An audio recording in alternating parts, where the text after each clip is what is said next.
Nzomo ya mapate ya RDC, CAA, King of King, alula tellement ba client na ye, akana kozala proche na bango, pona kokubisa masolo. CPLAS na CPLAS, nenga mesana. Boye suite ya modernisation, ya piste ya aéroport ya Luano na Lubumbashi, Fly CAA outi ko modifier programme ya vol na ye. Kaka pona kotia pio, pe à l'aise ba client na ye. Désormais, on rêve de voler les aboyés. Kinshasa Lubumbashi, vol 7 sur 7. Veut dire, semaine mobimba du lundi au dimanche. À partir de 7h45, Ngingo, ça la vol na yo na nenga professionnel qui toko. Et bongo Kinshasa Goma, 5 jours et semaine sur 7. À partir de 15h30. Kinshasa Mbujimai, 6 jours sur 7 la semaine. À partir de 8h40. Ah! Fly CAA. Banamboka batali gauche, batali droite. Yo na yo. Et siliteo. Kinshasa Kananga, 9h15. Kinshasa Gemena, 9h15. Kinshasa Mbandaka, 14h15.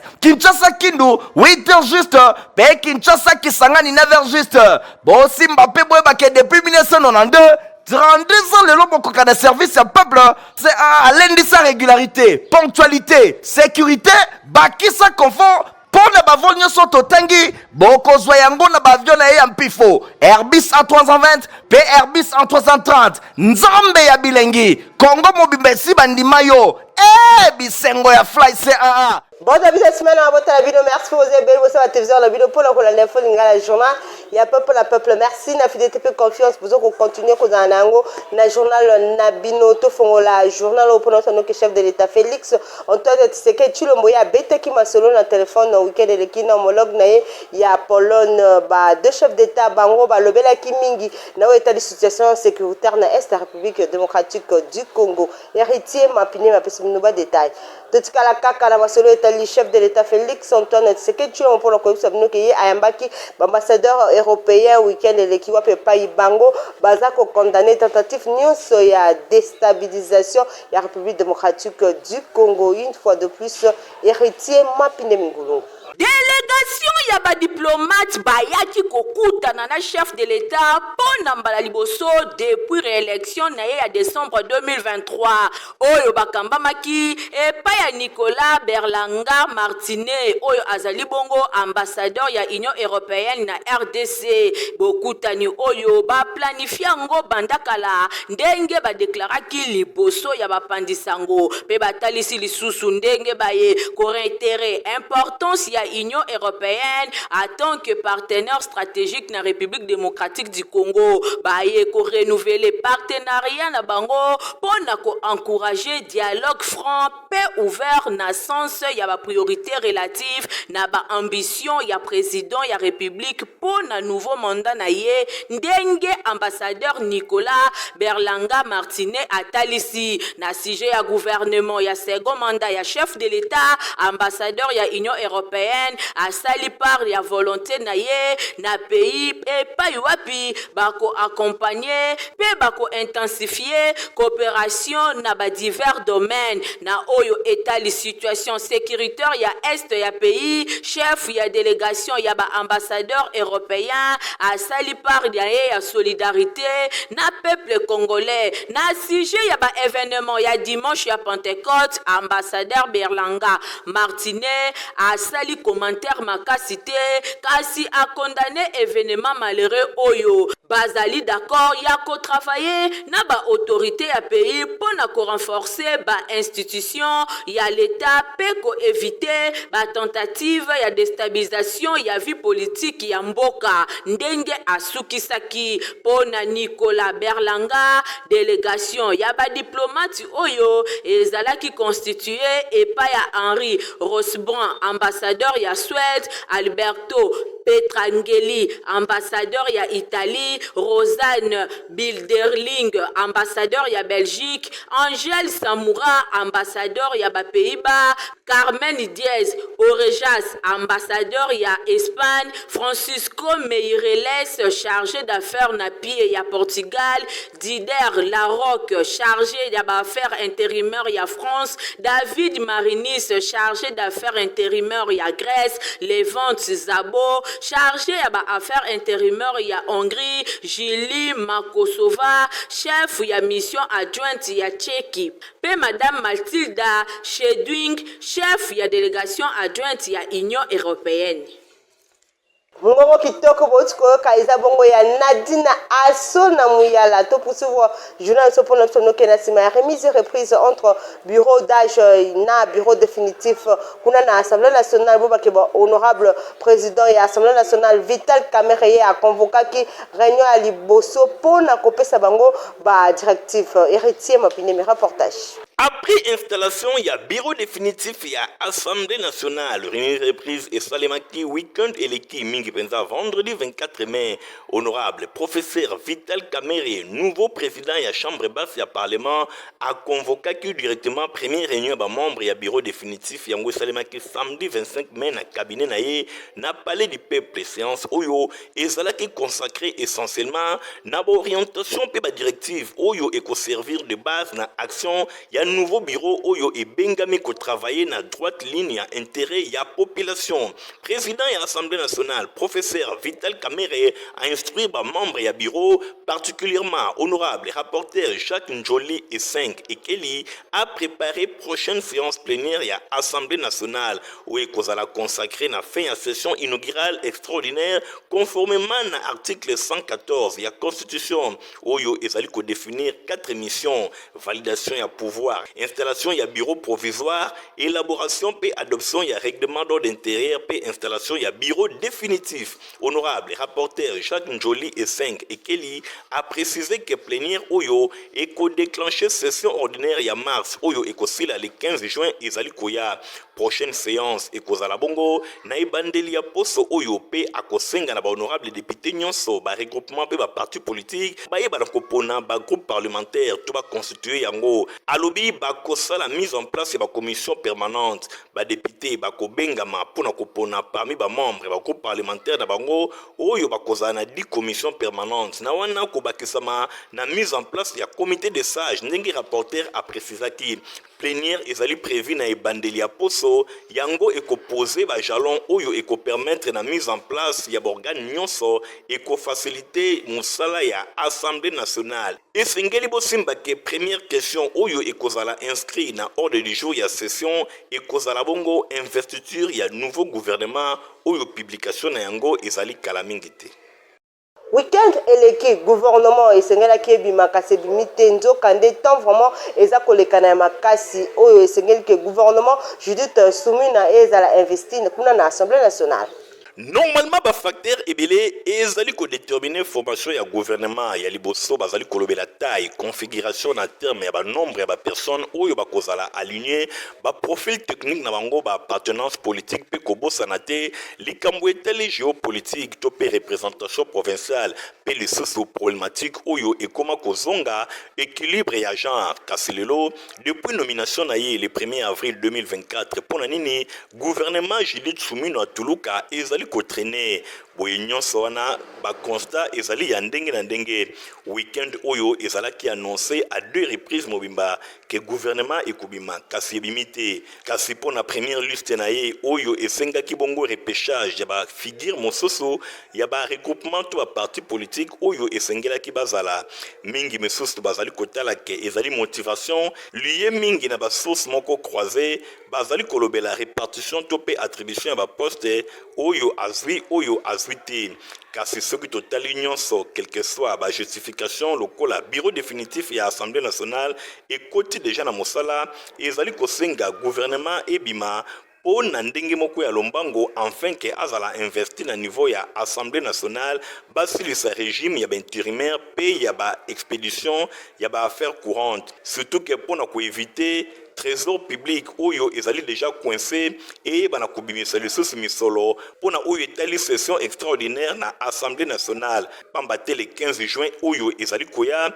ekozala clôture ya session yango ezali kotalisa ke esengeli gouvernement ezala publier kaka na session oyo avant le 15 juin baye bana ko investir déjà gouvernement oyo akoya pona ko présenter programme na ye. le 15 juin 2024 conformément à règlement d'ordre intérieur pe na mibeko ya mboka ezali kotalisa ke session ekozala clôturée soki glissement esalemi ekosenga convocation ya session extraordinaire boye nyonso wana soki eleki session mosusu ekozala convoqué le 15 septembre 2024 kasi wana ekozala vraiment retard makasi na ntina wana population to observateur nyonso bazali kosenga ke gouvernement ya Sumino Atuluka eyeba na kobima na lombango pe ezala investi na niveau ya Assemblée nationale mpona kobanda directement mosala 2 mois ezali ebele. Selon Moussoué, parti politique et Sikeuti Kobotama na combo ya nouvelle pensée pour le Congo NPPC na mokuse ya mwana mboka o azali bongo président national na yango Eli Bosoki sorti officiel na yango esalamaki kitoko weekend eleki. Matinée politique ya kafu na but kaka moko ya création ya parti politique ya sika NPPC nouvelle pensée politique pour le Congo ya mwana mboka Eli Bosoki wa Bosoki président national sorti officiel esalimaki kitoko elongo na ba militant o bayeki ko assister na milulu oyo. La NPPC commence. La NPPC ne va pas reculer. La NPPC a la ferme volonté de réussir. NPPC, c'est notre patrimoine commun. NPPC, c'est notre chose. Pour le président national Eli Bosoki, Mosala, pour la motonioso, nouvelle façon ya kosala Mosala, pour la préparer élection en 2028, nouvelle pensée politique pour le Congo et pour lutter pour l'indépendance économique ya mboka. Toujours indépendance politique. Mais toujours indépendance économique. Yango biso toye la nouvelle pensée politique pour que toujours indépendance économique. C'est-à-dire Congolais à côté déjà na musala. Tous la liberté, il faut tous la effort, tous la libre, tout créer misala na biso moko. Comme ça, tous se libérer na makambu oyo ezako lié au nyokola ba Congolais. Par quartier général et Salemi, Bakadre, Péba militant ya NPCC, Bazali ni na majorité, ni na opposition. Pour na kosukisa milulu oyo, jeu ya question et réponse et Salemaki entre président national Eli Bosoki na ba militant. Comité oyo, bakukumbe la partie oyo, Bazala ki bongo présenté. Bosimbake, nouvelle pensée politique pour le Congo. Bazali ko prôner l'unité na diversité na yango, pe Bazali ko combattre tribalisme. Nouvelle pensée politique du Congo. Bazali déterminé à ko changer mentalité ya ba Congolais. Pona kosala ba électeur ya sikapé ya qualité. Bon, ba pona bongo ba homme oyo ya qualité. Molili eza bakasi pona na commune ya Matete na tina wana fondation Lwalwa oyo ekumba makamongo na ye moko ancien international trésor Lwala basalaki constat oyo na présence ya Igor Tingiwaza kwa na compte ya Folingala. Bandeko bavandi na commune ya Matete na ba différents quartiers ba vivaki tango molai na molili oyo ebendaki insécurité ya ndenge na ndenge. Fondation Lwalwa oyo ekambamaka na ye moko ancien international ya football ya République démocratique du Congo Trésor Lwalwa Lomana bazwaki initiative ya kotia éclairage public na ba différents quartiers na commune ya Matete. Ba bandaki na quartier vitamine population amonaki yango insécurité esili même na ba tunnel okoki koleka atana butuna eloko na yo moto akobotola yo yango asalite éclairage public oyo ekoti na quartier vitamine population apesi merci na fondation Lwalwa awa na tunnel oyo tuzaki déjà na problème makasi de toutes les façons l'air moi na biso joueur ex joueur Lwalwa aye vraiment assez pire déjà makasi mais tout c'est déjà trop aye ko biso déjà éclairage oyo Nzambe apambola bino na initiative bozu ya malamu ya otiela biso lumière na tunnel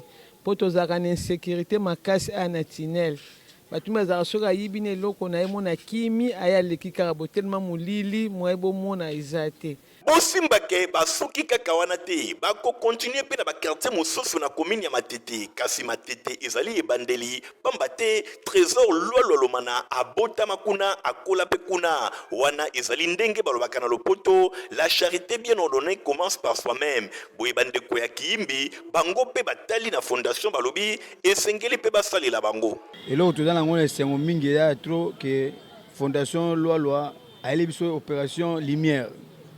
Donc lumière va retirer depuis donc on a qui imbiti que comme donc chapeau pour les gens de Nabiso loi lomana. Bobanga te ba quartier misusu pe ya commune ya Matete ba ko bénéficier na éclairage public voire même ba commune nyonso ya ville ya Kinshasa lokola ba na quartier vitamine ndenge ba bénéficier. En fait tozwaki ba doléance ya ba quartier ebele na quartier ya commune ya Matete. Entre autres quartier vitamine Bateke et puis dans entrée à tronçon à Banounou ti na rond-point Kinsaku. Par rapport à la criminalité et puis la délinquance sur la Kuluna. Ils ont occasionné dans la Molili. Ils ont décidé qui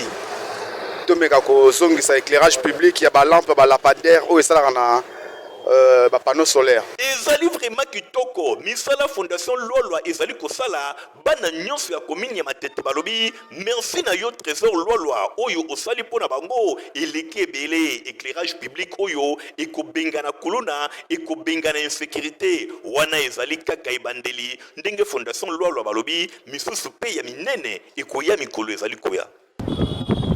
Complexe scolaire Maman Pemba école il y a fondation Rombungu ba élève bazaki formation qui toko wapi pai bazali kolobela o etali lutte contre ba lobela ki danga koloba lutte contre la corruption la dit là pas détail. Ba élève ya complexe scolaire Mama Pemba école ya fondation Nerombungu oyo ezwami na quartier Bikanga mingi penza na commune ya Kisenso ba bénéficier qui pendant 3 jours c'est-à-dire kobanda jeudi 16 mai kino samedi 18 mai 2024 na formation moko ya kafu na oyo etali lutte contre la corruption.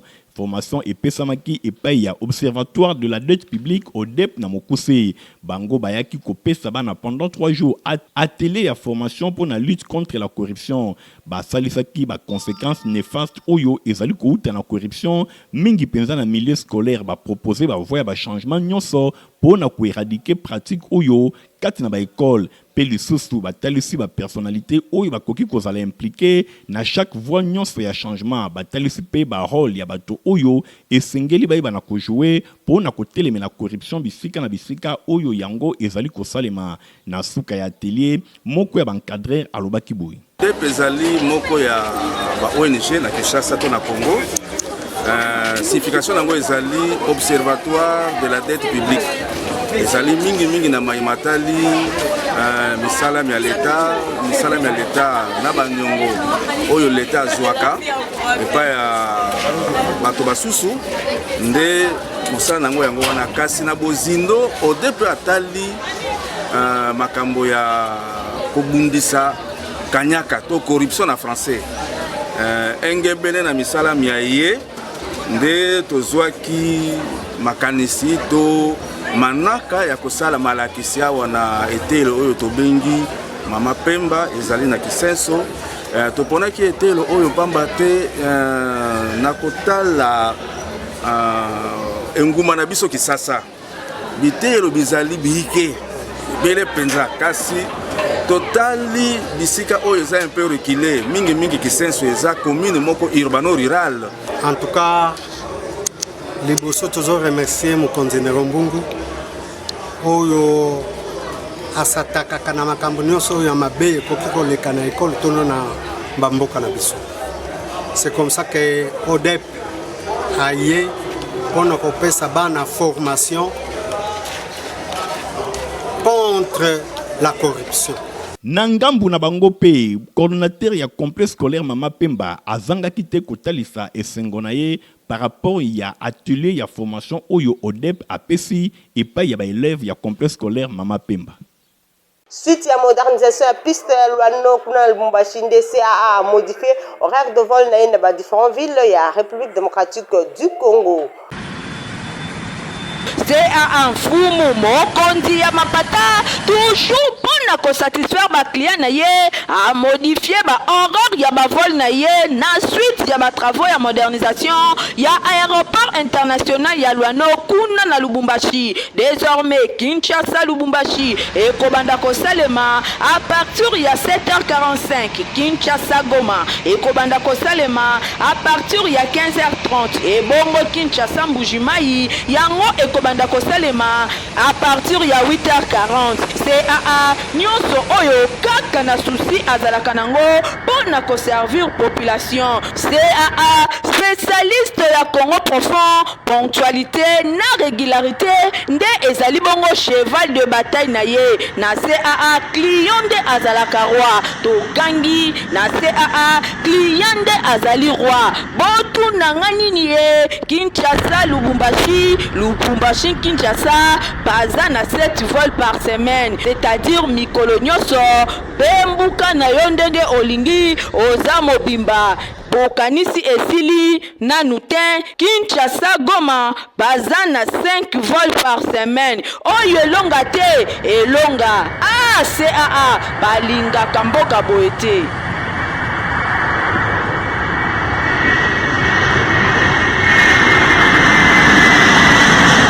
soki olingi oza na sante ya kitoko oyebaki potopoto ya balonga omona na wako komela eza bongo Protivap. Soki osomeli ye Protivap te okoki kosomba mpe dia mingi. Reportage. Ah merci Yabouinde bana nyonso baza kolinga à la pochette.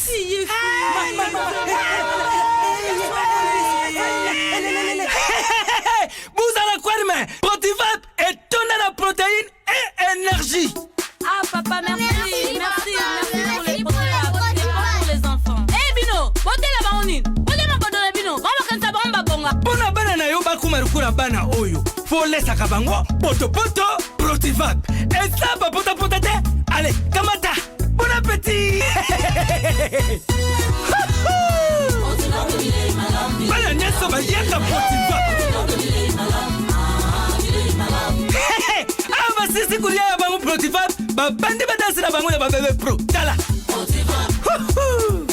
Ba yango chata kitoko ntoto makati tukana mbimbi oyo tukana mbimbi makusa Protivap poto kitoko pona ba bébé pro. Ba journaux ebimaki ebele la ville province ya Kinshasa bolanda lecture na yango elongo na héritier Mapindemi.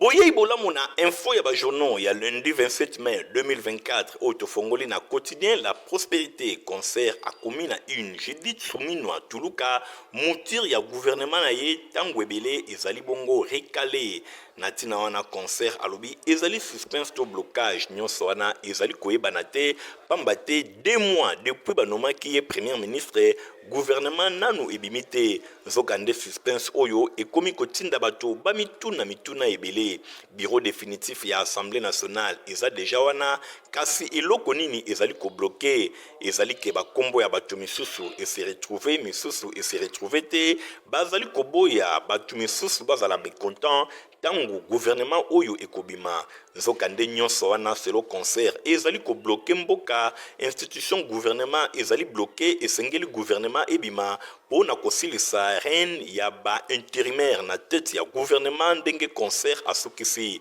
totikali kaka na même journal La Prospérité concert alobi respect ya ba bien ya l'état ezali ko s'imposer.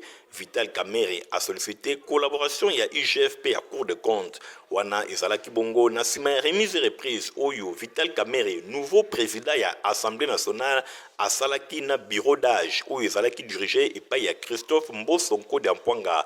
Natina wana Vital Kamerhe asalisaki pe réunion elongo na ba nouveau collaborateur na ye c'est-à-dire ba membre ya bureau pona kopesa bango ba directive pe ba orientation ya ndenge na ndenge par rapport ya bureau ya Assemblée nationale ndenge ebengami kotambusa mosala. Le journal pona kosokisa alobeli 400 millions de dollars ezali bongo ya kokundama na potopoto pona likambo etali ba forage ya mai. Alobi escroquerie moko monstre confrère le journal ake musika pona kotalisa ba analyse oyo esalemi batu ebele ba kombo etangami pe ba société misusu ba kombo etangami kasi musala emonani te na mbongo ya leta oyo ebimaki natina wana ba analyse esalami pona kosenga jury moko criminel populaire esalema oyo ekozala capable ya kotelemela batu nyonso bazali ko détourner mbongo ya leta ya République démocratique du Congo. Voilà na information oyo nde tosokisi info ya ba journaux ya poko ya lelo botikala malamu. Toza déjà na saison chess info lingala journal la peuple apesi bino communiqué ndenge metesat apesaki ndenge ekosalema pona mwa oyo. Reportage. Metelsat azali koyebisa public ya ville province ya Kinshasa que date moyenne ya début ya saison sèche topé ya Elanga ezali prévu le 28 mai 2024 na marge ya dispersion ya 7 jours. Yango elingi koloba que kasi kobanda le 28 mai kino le 3 juin 2024 ezali marge supérieure ya manifestation ya saison pe tendance o ezali prévu pour la saison sèche ezali bongo humide pe sec. Communiqué ezali signé le 16 mai 2024 et pas ya Metelsat. Nous avons un communiqué écologique qui a la lecture Nango et Longo na Stéphane Skandi. Bafamille Nyangwili, Pasteur Jetrombaya, bazali na mawa ya kuebisa na bandeko baninga pe baibai na bango nyonso, liwa ya mama na bango tante, pe sœur, grand-mère na kombo ya mama Anastasie Mbui Nyangwila, oyo azongisaki molimo epai ya nkolo nzambe depuis mercredi 23 mai 2024 na sima ya maladi ya tango molai. En attendant programme ya bokundami, matanga ezali kosalema na résidence familiale tope lopango ya Libota, oyo ezwami na avenue Bandundu numéro 4 na quartier Mikondo na commune ya Kimbanseke, référence Are Matamba. Tika ete sango oyo ekomela bato nyonso bayebaka mama Anastasie Mbui Nyangwila. Communiqué oyo ezali signé epai ya madame Jolie Mutoba Mbaya, fille ya défunte to mwana ya Mouei.